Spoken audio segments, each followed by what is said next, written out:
नमो वरहंतारं नमो सिद्धारं नमो वार्याणं नमो वज्रायाणं नमो लोये सवसाहुरं शुद्धात्मानमनेकान्तं साधुमत्तं मंगलम वंदे संदस्सिद्ध्यर्थं संदस्त्यर्थप्रकाशकम् मंगलम भगवान वीरो मंगलम गौतम गणे मंगलम कुंद कुंदाद्यो जैन धर्मोस्त मंगलम सर्वमंगल मांगल्यम सर्वकल्याणकारकम प्रधानम सर्वधर्माणां जैनम जयतु शासनम मंगलमय मंगलकर्ण वीतराग विज्ञान नमो ताहि आते भय अरहंतादि महान नमो ताहि आते भय अरहंतादि महान।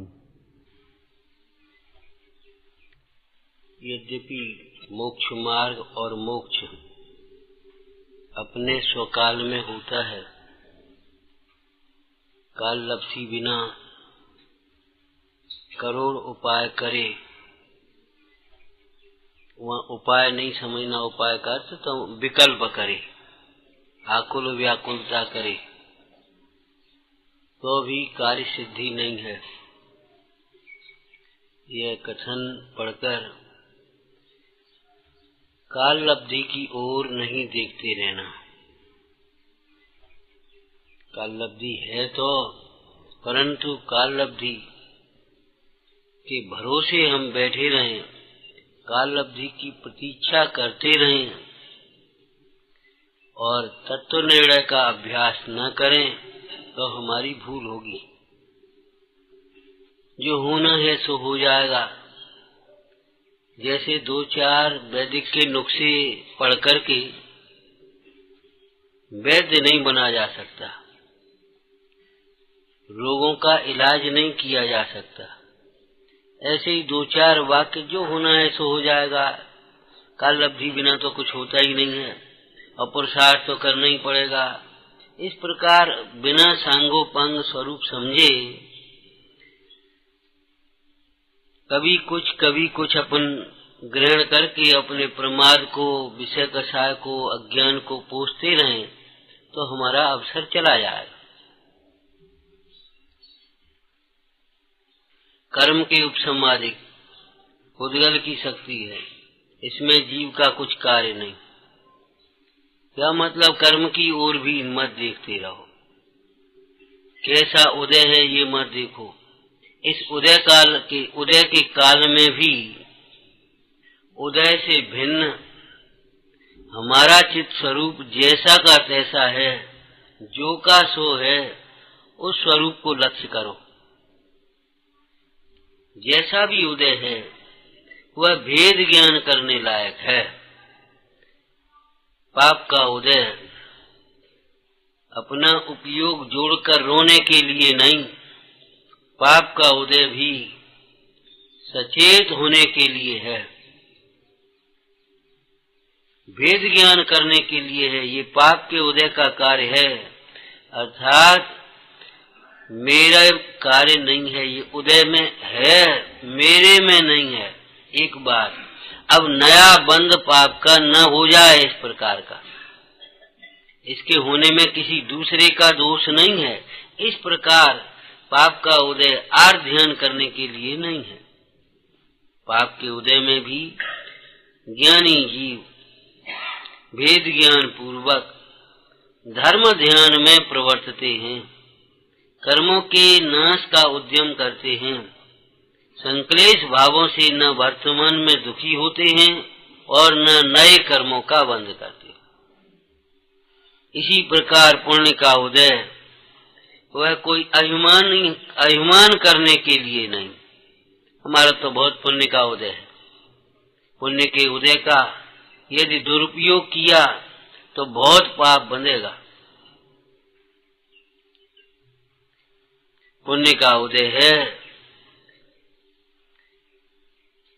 तो अभिमान करने के लिए नहीं, सदुपयोग करना सीखो। ये पुण्य के उदय का कार्य है, अर्थात इसमें मेरा कुछ भी नहीं है। व्यापार में सफलता मिलती गई, बहुत धन अधिक हो गया, ऐसा लगता है हमने कमाया, और लोग क्या जाने, लोग तो समझते ही नहीं है,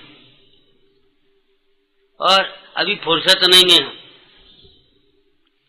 बोलो क्या चाहिए ले जाओ, अब हम तो नहीं आ पाएंगे। रे रे क्या इस पुण्य का उदय इसलिए है, हो नहीं कृतज्ञ कभी में, द्रोह न मेरे ओर आवे।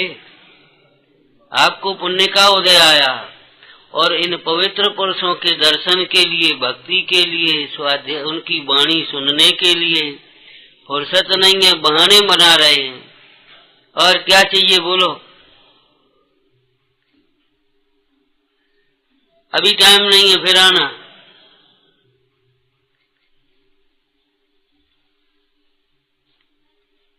पुण्य का उदय, ये पुण्य के उदय का कार्य है ऐसा समझना, इसमें परमाणु मात्र मेरा नहीं है,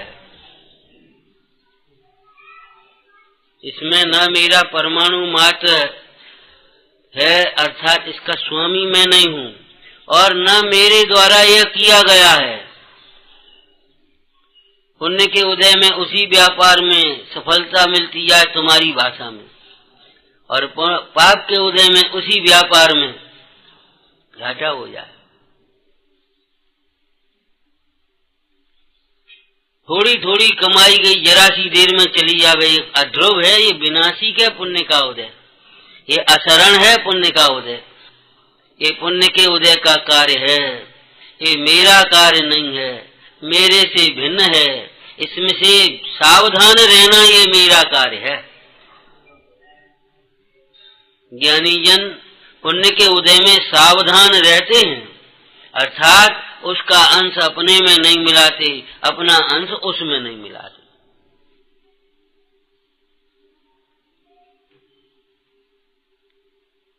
आचार्य देव कहते हैं पुण्य के उदय में जो भोग सामग्री आदि मिले और ज्ञानाभ्यास नहीं हो तो मालूम क्या होता है, तृष्णा नागिन। पुण्य की तृष्णायतनता अबाधित है। पुण्य के उदय से मिले हुए ये भोग तृष्णा को उत्पन्न करते रहते हैं। एक सफलता आपकी आगे के लिए प्रेरित करती है, भटकाने के लिए। अब की 10 लाख का व्यापार किया, अब की 50 लाख का करेंगे, अब की यहाँ किया, अब पुण्य का उदय वहां सब, अब की दिल्ली में करेंगे, अमेरिका में करेंगे। अरे क्या हो गया तुम्हें, अपने लायक हो गया, आप समेट लें। भोजन अपना पेट भर गया छोड़ दे, एक पशु भी भोजन छोड़ देते हैं पेट भरने पर। तेरा मन ही नहीं भरता, जीवन हो गया इतना, क्या करेगा, कब करेगा? सोचो, पड़ा होगा, सोचो। भोग सकते नहीं, साथ ले जाने की व्यवस्था नहीं, करोगे क्या आखिर?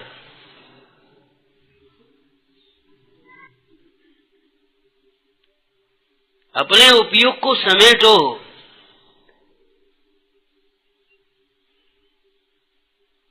जो ना अविहित करूं, जाने कौन गति परूं। वज्रधन चक्रवर्ती उस मरे हुए घोड़े को कमल में देख करके विचारते हैं, जो ना अविहित करूं, जाने कौन गति परूं। पुत्रों को बुलाया, भैया संभालो। पिताजी जब तुम छोड़ रहे हो तो हमें काय को दे रहे हो, हम तो उगाल को न अंगीकार करेंगे।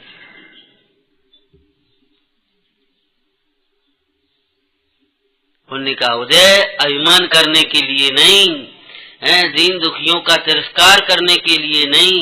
अरे पुण्य के उदय में देवशास गुरु की अवमानना हो जाए तो महापाप बंध का कारण।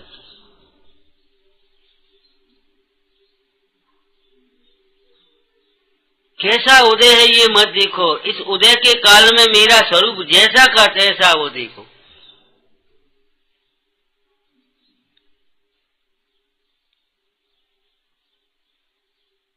हम कहीं बैठे हो इससे क्या फर्क पड़ता है, कुछ भी पहने हैं ये इससे क्या फर्क पड़ रहा है। 2-4 सोने के आभूषण पहने, रत्नों के पहने, इससे दम क्या है भाई, क्या दम है इसमें? ये सब हैं पुद्गल के खेल, इनमें नहीं। इनमें क्या दम है?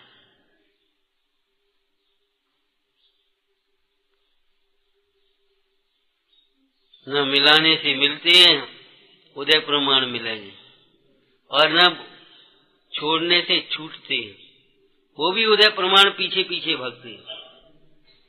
लेकिन ज्ञानी उन्हें छूटा हुआ अनुभव करता है, उसमें फिर फंसता नहीं है, बार बार उसे विचार रहता है। आत्मा का हित छूटने में है, फंसने में नहीं।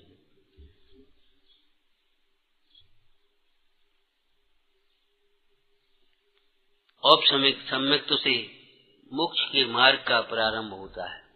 सबसे पहला भाव औपसमिक भाव है, शायक भाव मोक्ष रूप है। तो औपसमिक भाव कर्म के उपसम आदि के यहाँ कह रहे, उसकी बात नहीं। औपसमिक भाव काय के आश्रय से होता है। क्या करें, हमें सम्यक तो नहीं है। अरे सम्यक तो नहीं है, कोई बात नहीं है, श्रद्धेय स्वरूप तो हमारा भीतर है, उसको देख, सम्यक तो हो जाएगा।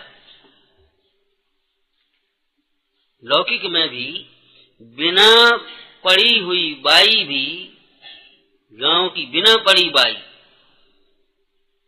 और भोजन अभी पूरा हुआ, चौका उसने समेट करके साफ कर लिया, तब तक भाई पहुंचा, मां बोलो बेटा, अपने 4 साधर्मी आ गए।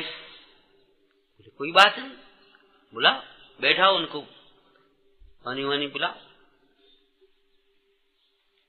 ये नहीं कहती रोटी नहीं है। अरे जब आटा रखा है, घी रखा है, शक्कर रखी, तो रोटी तो इनकी क्या फर्क, वो तो अभी बनता है। प्रमादियों के लिए बात कहो तो कहो, अरे अभी तो समेटा है, पहले कह देते तुम हैं।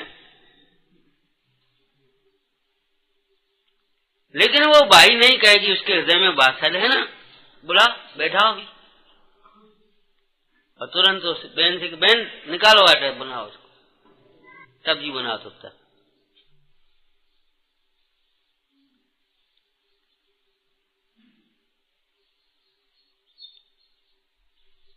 और हम कहते क्या करें, हमारे क्षोभ सम कम है, ये नहीं है। अभावों के रोना रोने की आदत पड़ गई हमारी। जो है वह कितना महान है, विश्व में उसके आगे कोई नहीं लगता। वो शुद्धात्मा के रहते हुए हम ये नहीं है, ये नहीं है, ये नहीं, क्या करते समझ में नहीं आती। श्रद्धेय हो तो जब तक उसको पवित्र दृष्टि से देखे नहीं, तब तक श्रद्धा नहीं होती। बाद बाकी श्रद्धेय को देख ले एक बार निष्पक्ष दृष्टि से, तो श्रद्धा उदित हुए बिना रहती नहीं, लौकिक में भी नहीं होती। तो जब श्रद्धेय तत्व हमारा अंतर में है, तो हमें उस सम्यक दर्शन की क्या परवाह। सम्यक दर्शन हो जाएगा, लेकिन सम्यक दर्शन देख रहे हैं, उस आत्मा को नहीं देखते जिसके दर्शन का नाम सम्यक दर्शन है।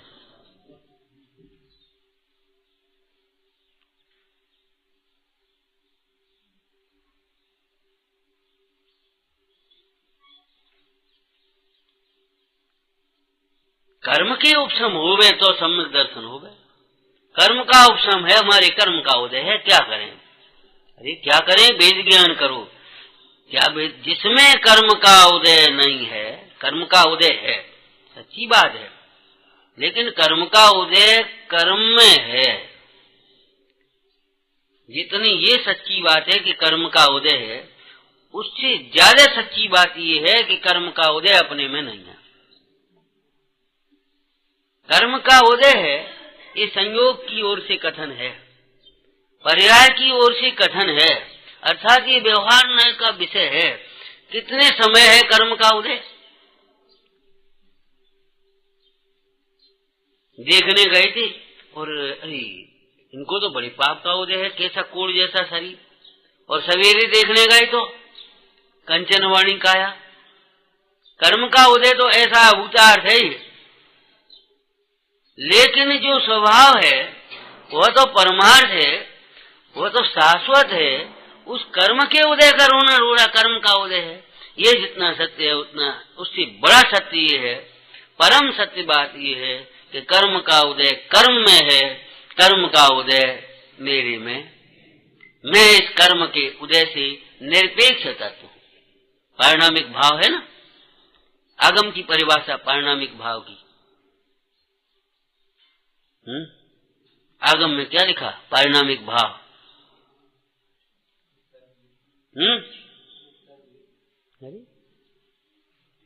तत्वा सूत्र में काय से निरपेक्ष। हम आगम की परिभाषा पूछ रहे भैया।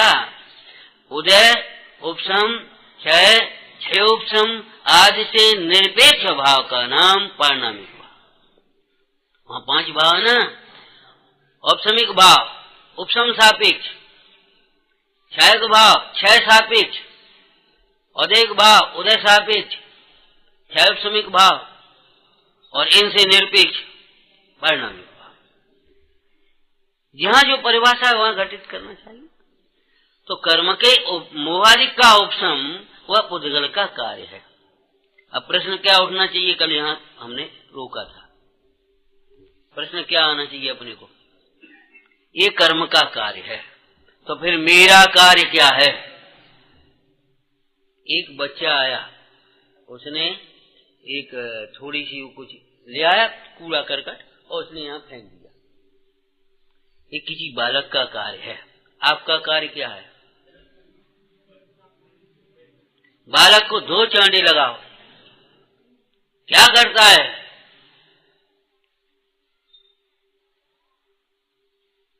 ये आपका कार्य नहीं है। ये बालक का बालकपना समझकर, ये बालक का कार्य है, उसको समझो और आप उसको साफ करो, ये आपका कार्य है। ये कर्म का कार्य है, तो अपना कार्य क्या है ये बताओ।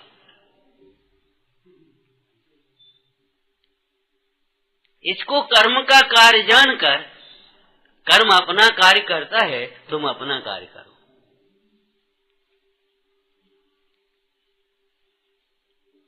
अथाता कर्म ने शरीर में नैमित्तिक रूप से रोग मैंने उत्पन्न किया, ये कर्म का कार्य है। अब तुम्हारा कार्य क्या है? इसे अपने में मत मिलाओ, तुम ज्ञाता रहो, तुम्हारा कार्य। वह जड़ होते हुए भी अपना कार्य नहीं छोड़ रहा है, तुम चेतन होकर के भी अपना कार्य कैसे छोड़ते हो? कैसे समझदार हो, कैसे ज्ञानी हो कि तुम अपना कार्य नहीं करते? अपना कार्य, ये भाषा वर्गना निकल देगी ना, ये पुद्गल का कार्य है। अपना कार्य क्या है? इसको स्वयं होता हुआ देखें। स्वरूप गुप्त अमृतचंद्र स्वामी का इसमें कुछ भी कर्तव्य नहीं है। इसे अपना कार्य न जाने, ज्ञाता ही रहे, उसको स्वतंत्र होता हुआ जाने, अहंकार नहीं करे, दीनता नहीं करे, ये अपना कार्य है। अपना कार्य कल की भाषा में बोलो, कल क्या चर्चा की थी? अपना कार्य, अपने को ज्ञान रूप अनुभवते हुए आनंदित रहना, ये अपना कार्य है। अपने को ज्ञान रूप अनुभवते हुए आनंदित रहे, बस ये अपना कार्य है। बाद बाकी ये सब अपने कार्य नहीं है। होने दो उनको, जो कुछ भी होता है। वो क्यों चला गया, वो क्यों आया, ये अपने कार्य नहीं है। अपना कार्य क्या है? ज्ञान रूप रहते हुए, ज्ञाता रूप अनुभवते हुए आनंदित रहना, ये अपना कार्य है। और ज्ञाता स्वभाव से च्युत होकर, विमुख होकर वहां वो अगर देखने जाएगा तो मोह राग द्वेष खड़े हुए बिना रहेंगे नहीं।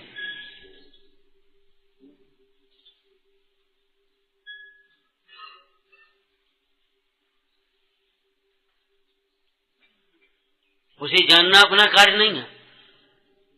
उसे जानना अपना कार्य नहीं है क्या? अरे भाई, उसे जानेंगे कब? समुद्र में तूफान हो तो किनारे होकर के तो उसको देख सकता है, लेकिन उसमें घुस करके देखने जाए तो देखेगा कि मरेगा। अपने से विमुख होकर उस संसार रूप अपने को मानता हुआ फिर संसार का दृष्टा बनना चाहे तो दृष्टा बन नहीं सकता।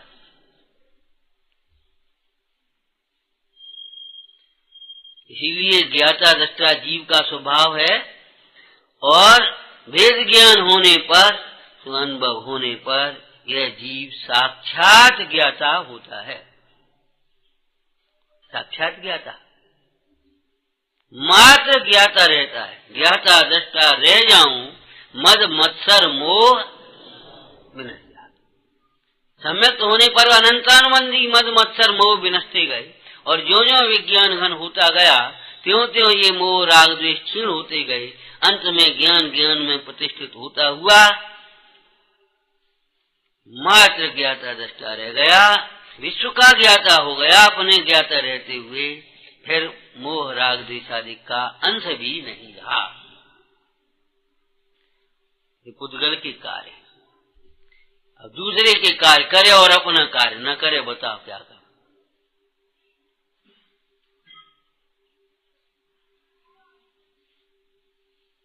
पहले अरे ये तो बिना लौकिक में बिना पढ़े लिखे लोग भी कहते, अब हम अपना भी काम करेंगे पहले फिर। लेकिन क्या करें, उन जीवों को पता नहीं अपना कार्य माने झाड़ू बुहारी लग समझ ली, अपना कार्य दुकान खोलना समझ लिया, अपना कार्य रोटी बनाना कपड़े धोना समझ लिया। अरे उन्होंने जो समझा सो समझा, यहाँ क्या अपना कार्य क्या समझ लिया। अपना कार्य माने प्रवचन करना। अरे प्रवचन के काल में भी अपने को ज्ञाता रूप अनुभवना वह अपना कार्य है। निर्विकल्प समुत्पन्न, निर्विकल्प समुत्पन्न ज्ञानमेव सुधारसम विवेक मंजलिम कृत्वा तत्वं तपस्विन। जो विवेक रूपी अंजलि से निर्विकल्पता से उत्पन्न ज्ञान आनंद को पीते हैं, अमृत को पीते हैं, वे तपस्वी हैं। जो पीते हैं वे तपस्वी हैं। ठीक है। अब नीचे का सदानंदमयम जीवम जो जाना स पंडित, और जो सदा आनंदमय अपने को जानते हैं वे पंडित।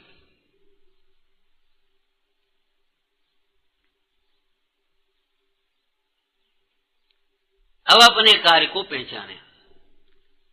तात्पर्य यह है, तू मोक्ष मार्ग का उद्यम कर, काल अवधि के और होनार के और कर्म के भरोसे मत बैठ। इस पैराग्राफ का इतना अभिप्राय यहाँ पर है। तो अब कार्य का मोक्ष मार्ग का उद्यम हम कैसे करें, आगे का पैराग्राफ देखो। वहां यह आत्मा, यह किसके लिए प्रयोग होता है। यह और वह दो सर्वनाम है। वह दूरवर्ती और यह निकटवर्ती है। आपके सबसे निकट, आप कहाँ रहते हैं, कहीं भी रहते हो, उसके निकट का क्षेत्र बताना। अपने निकट का क्षेत्र, सबसे निकट का। कभी तीर्थ यात्रा करने गए कि नहीं गए, तो निकट के क्षेत्र से बंधन प्रारंभ करते हैं। निकट का क्षेत्र बताओ, हैं? चंदेरी। अरे भाई क्या कहें, आपको मालूम होना चाहिए, आप तो पुराने आदमी हैं। जब यात्रा करने के लिए तैयार होते हैं तब आप पहले अपने जिन मंदिर जाते हैं। आपके गांव का मंदिर सबसे निकट का क्षेत्र है। लौकिक व्यवहार की दृष्टि से कह रहे हैं हम।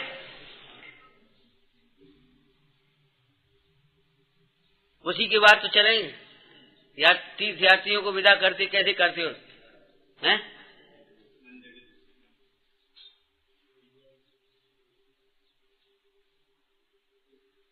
लोक व्यवहार की बात है। ये सबसे निकट का क्षेत्र है, तीर्थ क्षेत्र है शुद्धात्मा।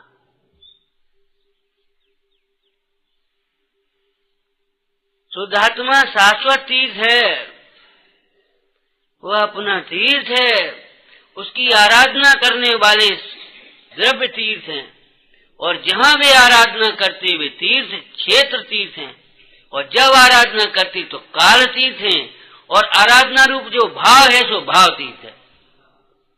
शुद्ध आत्मा को अरे भाई ऐसा मत करना कहीं कि मंदिर में विराजमान देव को हम पूजते रहें और अंदर में विराजमान देव को पहचाने भी नहीं। अंतर में विराजमान उस तीर्थ को पहचान भाई। कल कहा था तीरथ तीरथ क्या फिरे, तीरथ तो घट माए, थिर भये सो तिर गए, थिर भये सो तिर गए, अथिर तिरे कहूं ना, अथिर तिरे कहूं ना। जो अस्थिर है जिनका उपयोग वे कहीं से नहीं तिरते। 20 तीर्थंकर संवेद शिखर से मोक्ष गए, और वासपूज भगवान चंपापुर से ही मोक्ष काय को चलेगा। निर्वाण क्षेत्र तो अपना शाश्वत निर्वाण क्षेत्र संवेद शिखर, वो भी चंपापुर से काय को गए, और महावीर स्वामी पावापुर से, और नेमिना स्वामी और आदिश्वर अपने कैलाश से जी अलग अलग काय को एक ही जगह से अपने ठीक रहता। क्या ठीक की बात नहीं है। वे चंपापुर में अपने स्वरूप में स्थिर हो गए, योग निरोध हुआ तो वहीं से चले गए। कैलाश पर्वत पर स्थिर हो गए तो वहीं से मोक्ष चले गए। वे पावापुर से स्थिर हो गए तो यदि आप संवेद शिखर में भी स्थिरता नहीं लाएंगे तो संवेद शिखर से तिरने की बात तो बहुत दूर है, तिरने का मार्ग नहीं ले पाएंगे। ताए सुनो भव मन थिरान जो चाहो। अरे उस स्थिरता की बात तो बहुत दूर है। कम से कम इतनी स्थिरता तो आना ही चाहिए कि मेरा सुख मेरे में ही है, बाहर नहीं है। सुखी होने का मार्ग यही है, दूसरा कोई मार्ग नहीं है। प्रवचन सार जी में आचार्य जी मालूम है इस को किस भाषा में कहते हैं। अब मैंने भली प्रकार समझ लिया, मेरी मति व्यवस्थित हो गई। क्या भाषा प्रयोग है, मेरी मति व्यवस्थित हो गई। बाहर की व्यवस्थाओं बनाते हो, मति को व्यवस्थित करो भैया। जब तक मति व्यवस्थित नहीं होगी बाहर की व्यवस्थाएं और अव्यवस्थाएं ये सब चलती ही रहेंगी।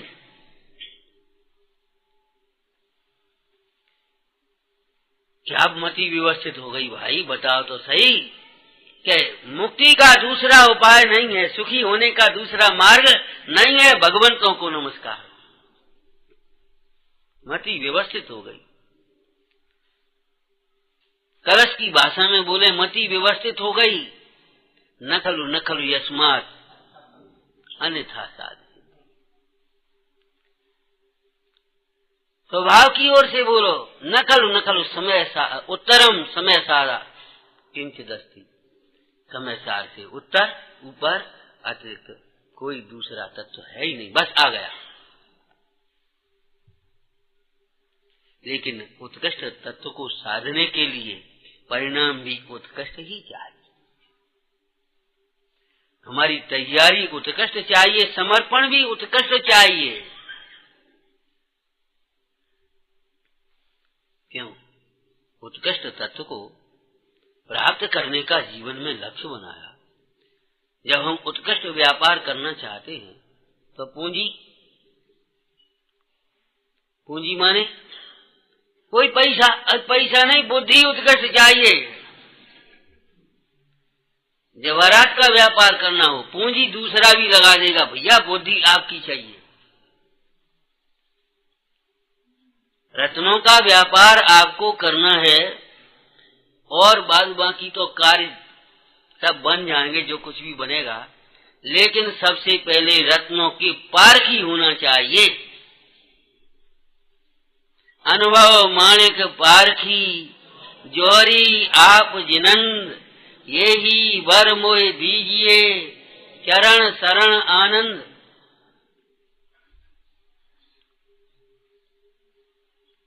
ये रत्न कहाँ? रत्नों की प्राप्ति के लिए रत्नाकर में डुबकी लगाना आना चाहिए। रत्नों की दुकान खोलना है आपको लौकिक में भी, तो रत्न कहाँ से खरीदेंगे, कहाँ से लाएंगे और किसको दिखाना है? चाहे कोई चला है रत्न दिखाए वे लेके चल देंगे, है नहीं।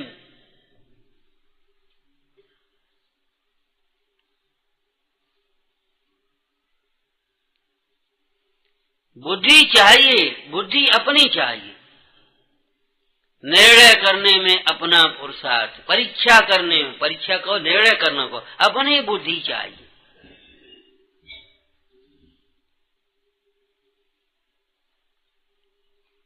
तो मोक्ष मार्ग के लिए उद्यम अपना करें। तो यह आत्मा माने औरों की बात नहीं है। तो अध्याय करने वैसे ही बैठ गए हो संगति से आकर के, कोई बात नहीं, तो भी भला ही है। अपन को कुछ नहीं था, उनका चलो सुनेंगे तो आकर के बैठ गए, कोई बात नहीं। लेकिन सुनने के बाद तो कम से कम स्वलक्ष्य करना सीख जाए। जो स्वलक्ष्य से सुनने बैठे वे तो बढ़िया बात है, लेकिन सुनने के बाद तो कम से कम स्वलक्ष्य हो।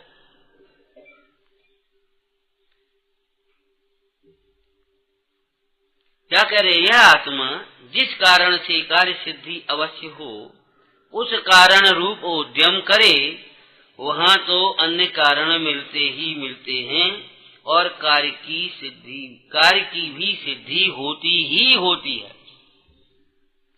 अब जिस कारण से कार्य सिद्धि अवश्य हो, इसकी चर्चा भी पंडित जी ने इसी प्रसंग में आगे की है, इसी अधिकार में है याद। कुछ कारण ऐसे हैं जिनके हुए बिना कार्य नहीं होता, जिनके होने पर कार्य हो और न भी हो। जैसे द्रव्यलिंग धारण किए बिना तो मोक्ष नहीं होता, परंतु द्रव्यलिंग धारण करने पर रत्नत्व को साधे, अपने स्वरूप को साधे तो मोक्ष होता है, नहीं साधे तो नहीं भी होता। होने पर धार अनंतवार एक कारण, जिनके हुए बिना तो मोक्ष नहीं होता, लेकिन जिनके होने मात्र से मोक्ष नहीं है। इनके होने पर यदि अंतरंग कारण मिले तो हो, नहीं हो तो नहीं हो।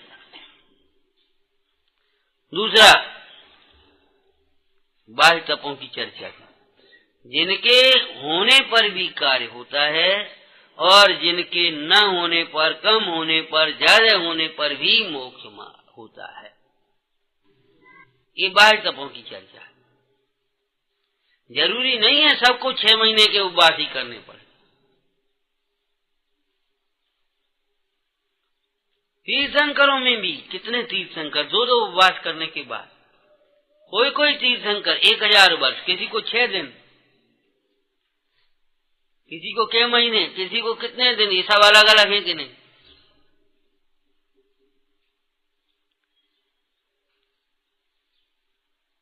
ज्ञानी जन तो अपने शुद्धोपयोग को बढ़ता हुआ जाने, उस हिसाब से अपने तपाधिक करते हैं। तपाधिक के लिए तपाधिक नहीं, इन्होंने किए इसलिए हमें भी इतने करने, ऐसा नहीं। किन्हीं किन्हीं को 11 अंग, द्वादशांग इनका ज्ञान हो और कोई को बहुत थोड़ा ज्ञान हो, उसी से चलो। ये भूति मुंदा है।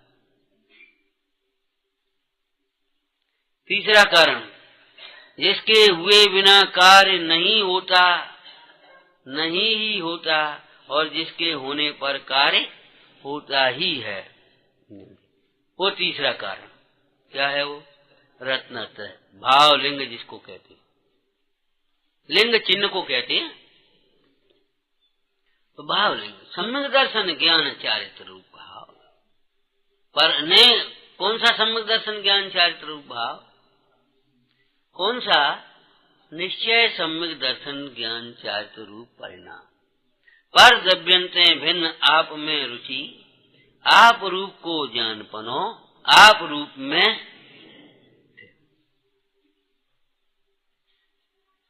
इसके साथ से चर वाला वो व्यवहार, उसमें कमी अधिकता कितनी होती है वो आगम में अपनी भूमिका के अनुसार अलग अलग समझना।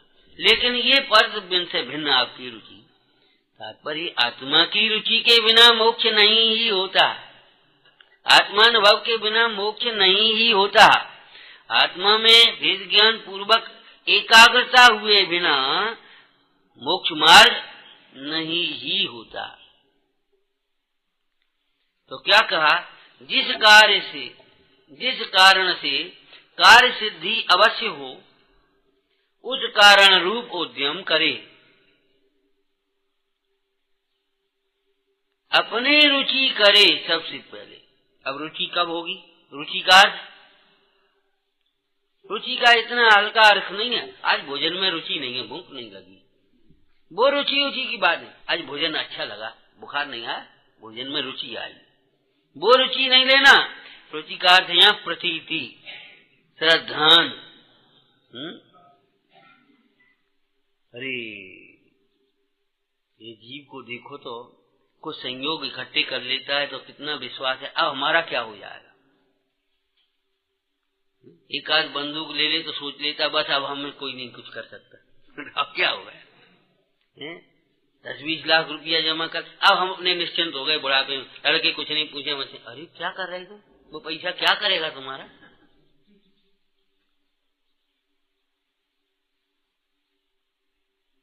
दो लाइनें कही थी 2 दिन पहले, याद है? तुम नाम पर व्यवहार के बाहर न भ्रमाओ, निश्चिंतता के नाम पर परिग्रह न जुटाओ। बाहर से है तुम्हारा व्यवहार, बाहर कहाँ जा रहा है भैया?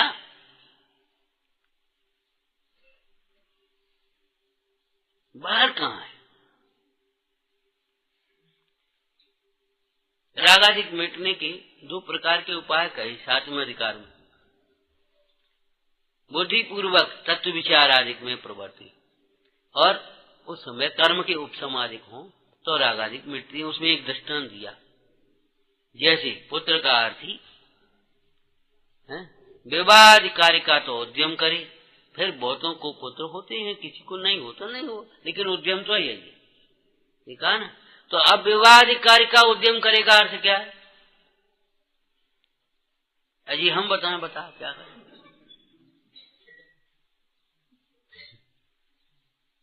विवाद करने का उद्यम का अर्थ क्या है?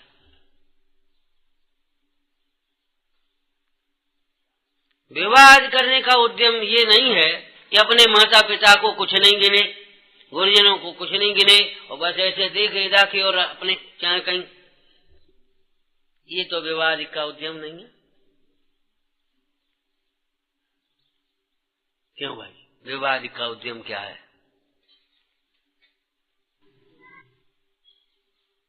गृहस्थ आश्रम से पहले कौन सा आश्रम है? कौन सा आश्रम है? ब्रह्मचर्य आश्रम। विवाद का उद्यम करे का क्या मतलब है? अब समझ गए आप?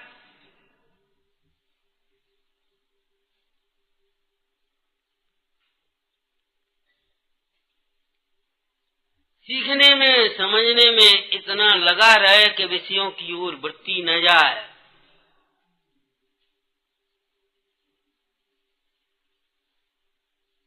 व्यापार आदि सीखने में लगा रहे लौकिक दृष्टि से, माने वो सीखने समझने में लगा रहे निर्विकारी रूप से। जब वह कन्या पहुंची पिताजी के समीप, पिता ने देखा, बेटा पढ़ के आई। सुना क्या क्या पढ़ी तूने? उससे कुछ नहीं कहा। पिताजी ने सोचा कन्या ये विवाह योग्य हो गई। अपनी कल्पना से किसी की ओर नहीं देखे, विवाह योग क्या समझ गए? और अपनी कल्पना से ही इधर उधर भटकती रहे तो वो विवाह योग्य भी नहीं है। अपनी कल्पना से किसी की ओर नहीं देखे, पिता ने देखा ये कन्या विवाह योग्य हो गई, बस अब वो वर की खोज करे। फिर कन्या पिता के द्वारा दिए गए, बताए गए, कुछ भी कहो, उस वर को सहज भाव से स्वीकार करे, समर्पित हो जावे, ये विवाह योग की प्रक्रिया है। ऐसे हम अपनी कल्पनाओं से जे मेरा, जे मेरा, जे मेरा, इसमें सुख है, इसमें सुख है, इस प्रकार से अपने उपयोग को भटकाते न रहें। पंच परमेष्ठी भगवान द्वारा, अपने धर्म पिता सर्वज्ञ देव द्वारा बताए गए शुद्ध आत्मा को सहज भाव से, पवित्र भाव से, समर्पित भाव से एकाग्र भाव से स्वीकार करे तो ये रागादिक भाव मिटे, तो ये पुत्र आदि की प्राप्ति माने सम्यक दर्शन ज्ञान चारित्र आदि की प्राप्ति होवे। दृष्टांत भी वैसे ही नहीं लिख दिए।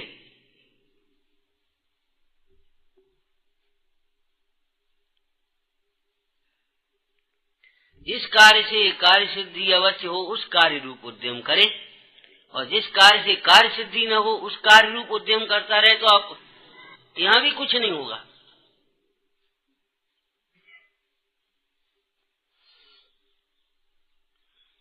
देखो इस बात को आगे की पैराग्राफ में कह रहे। सो जिनमत में जो मोक्ष का क्या कहा, जिनमत आ गया, जिनवाणी कहें, मनमानी नहीं है यहाँ, अन्य मत मने अन्य कल्पनाएं नहीं। मोद है जिय के वृथा अन कल्पना होय, मोद है जिय के वृथा अन कल्पना होय। अरे मोक्ष मार्ग के लिए काल लब्धि के भी भरोसे नहीं बैठे, होनार के भरोसे भी नहीं बैठे, कर्म के भरोसे भी नहीं बैठे। लोग कितना उद्यम करते हैं, कोई औंधे लटकते हैं, कोई कोई प्रकार के तप करते हैं, कोई एक टांग पर खड़े, कोई कुछ कर रहे हैं, कोई अपने जय हो लगे, अपने क्या कर रहे हैं? नहीं भैया, कार्य सिद्धि नहीं होनी है।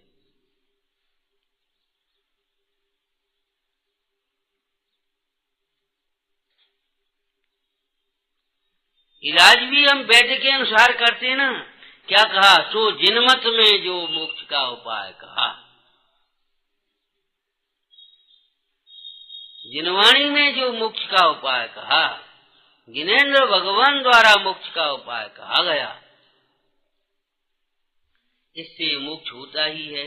इसलिए जो जीव पुरुषार्थ से जिनेश्वर के उपदेशानुसार मोक्ष का उपाय करता है, पुरुषार्थ से स्वयं की लगन से, अंतर की लगन हो तो अंतर में ही मार्ग मिले, और मार्ग मिले ही मिले। देखा देखी हाँ करे और अपनी कल्पनाएं लगाए तो भैया मार्ग मिलना कठिन है।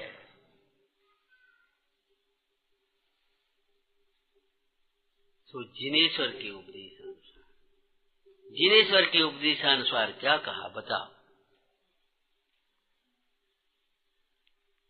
थोड़ा सा अपने स्वाध्याय के आधार पर कुछ आगे विचार करो भाई।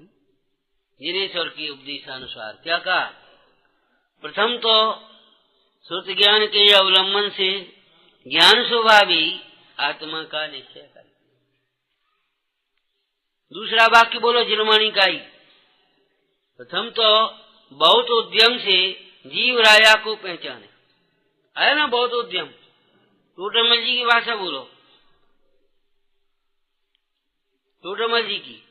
प्रथम तो दुख दूर करने में आपा पर का वेद ज्ञान अवश्य आई। आपा पर का ज्ञान माने पर से भिन्न अपना ज्ञान। आपा पर का ज्ञान का अर्थ है पर से भिन्न अपना।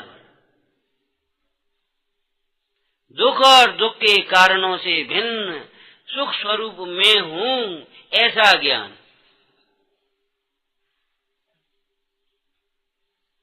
जिनेश्वर की दिव्य ध्वनि में यह उपदेश आया है, हे भव्य, किसी की कृपा से मोक्ष नहीं होता, किसी की कृपा से मोक्ष नहीं होता, किसी के श्राप से संसार नहीं हो रहा। अपने को भूल करके तू हैरान है, तू अपने को पहचान। जिनेश्वर के उपदेशानुसार क्रम भंग नहीं हो सकता। यहां प्रथम तो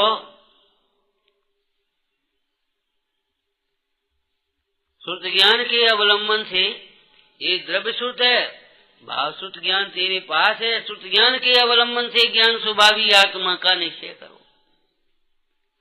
निश्चय करो भली प्रकार से। निश्चय की भाषा बोलो, निश्चय करने का अर्थ समय सार जी में से ही बोलो भाई। क्या चेतक है सो तो, ज्ञाता है सो तो, दृष्टा है सो तो अवशेष जो सब भाव हैं मेरे से पर ही।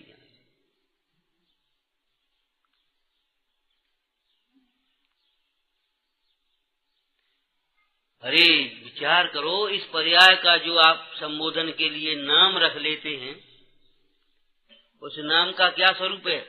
उसमें कोई नाम के अर्थ नहीं है, गुणवाचक धर्म नहीं है, नाम निक्षेप ही तो है केवल। लेकिन उस नाम को भी आप भूलते नहीं हैं। दूसरे का नाम आए तो ये नहीं समझते मैं हूँ, और अपना नाम आए तो ये नहीं समझते कोई और है। कभी कभी तो भ्रम हो जाता है, एक नाम के दो लोग बैठे हो, एक को पुकारे वो सोचता है हाँ साहब क्या कह रहे, उस नाम में ऐसा लगता है। स्वप्न में भी ऐसा लगता है हम कोई और हैं, इस नाम के अलावा दूसरा नाम हमारा नहीं लगता।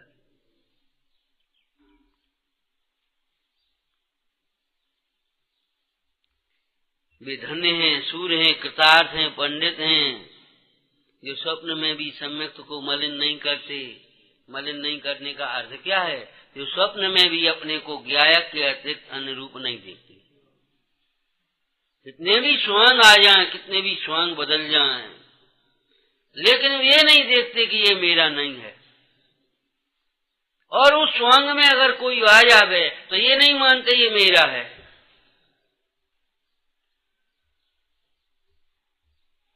कोई पुण्य के उदय में कितना ही अनुकूल हो, ज्ञानी जानते हैं ये मेरा नहीं है। आप आज्ञा करके तो बताओ, हम आपके ही हैं, हम आपको विश्वास दिलाते। आप कहते तो देखो, जो आप कहो करने के लिए तैयार हैं। हम कहते भाई कह के क्या देखें, आप हमारे नहीं हैं।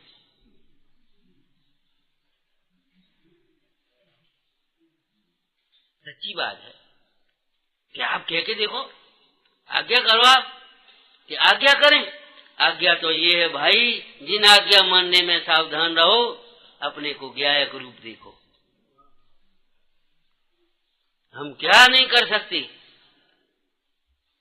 तो सच बात, न होते हुए किसी भी कार्य को आप नहीं कर सकते, और होते हुए कार्य को करने की आपको जरूरत नहीं है। अभिमान छोड़ो। जिनेश्वर के उपदेशानुसार पुरुषार्थ करे, अर्थात सबसे पहले जिनेश्वर को पहचाने, जिनेन्द्र भगवान को पहचाने, जिनेन्द्र भगवान द्वारा कहे गए तत्वों को पहचाने, और उन नव तत्वों में छिपे हुए अपने चैतन्य स्वरूप को पहचाने। लौकिक में भी भगवान का दर्शन करना है आपको, और किसी परदेश में गए हो कहीं, तो भगवान का दर्शन करने के लिए क्या करना पड़ेगा?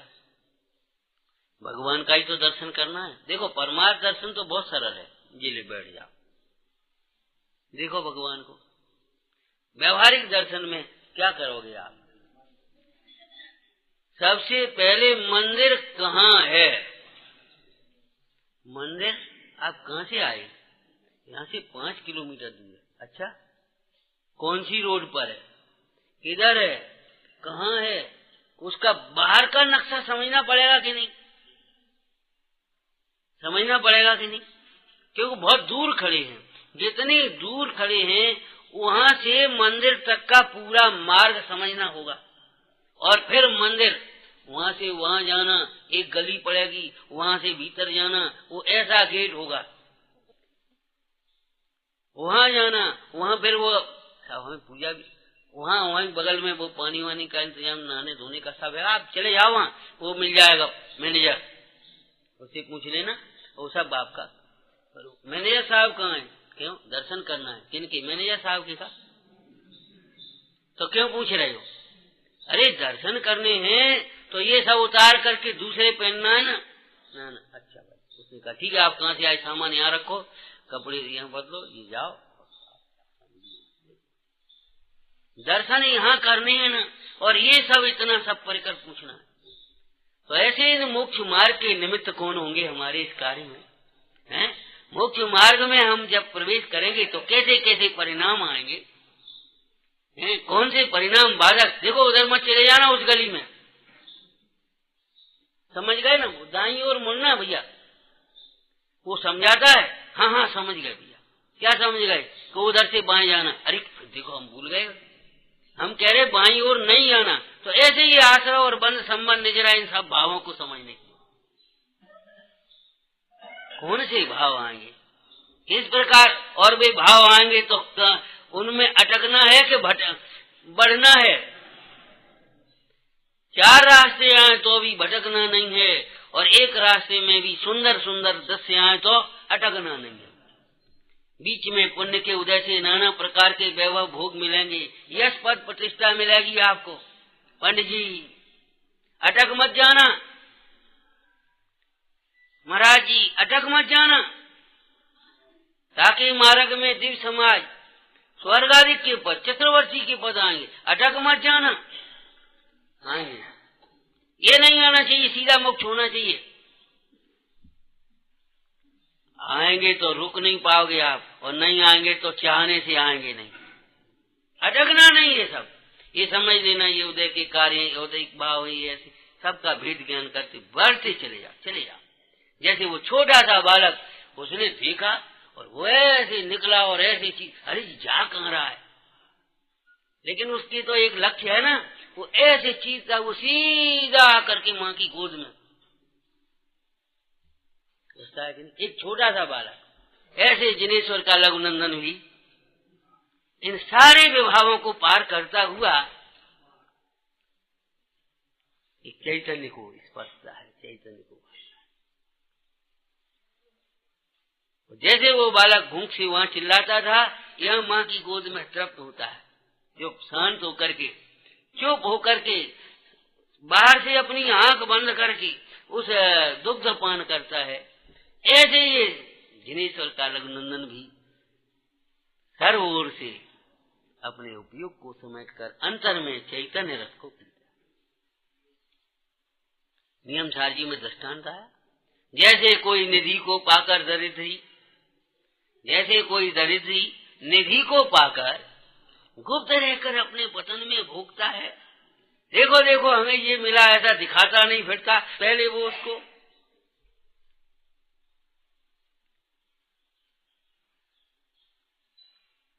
जैसे प्यासा हुआ भटका, वो सरोवर को पाकर पहले वो स्वयं पीता है, देखे तो सही, और फिर ऐसे इशारे से बुलाता है, फिर खड़े होकर के जोर से आवाज देता, भैया यहाँ काय को भटक रही।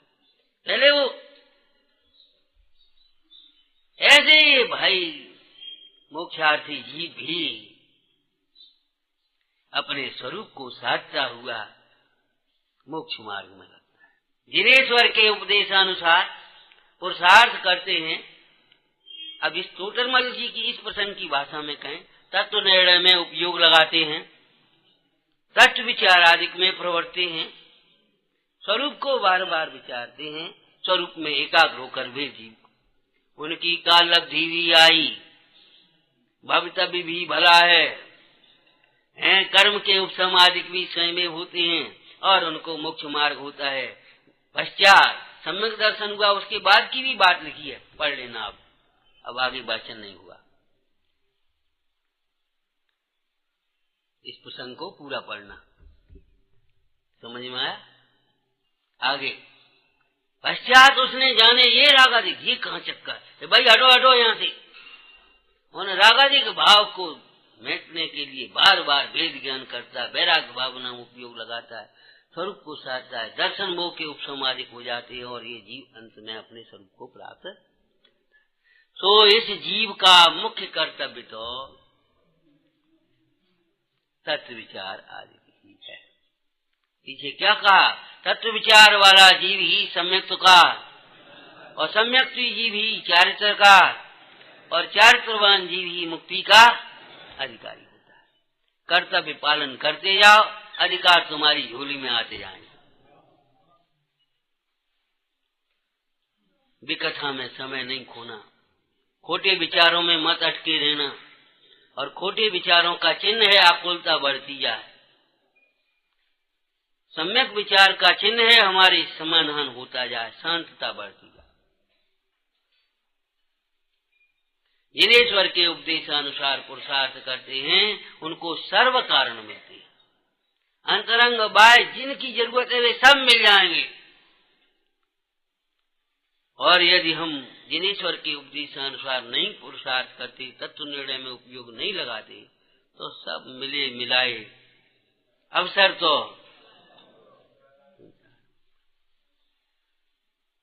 इसलिए पंडित जी की भाषा अंतिम अवसर चूकना। ओम सहजानंदी शोध स्वरूपी अविनाशी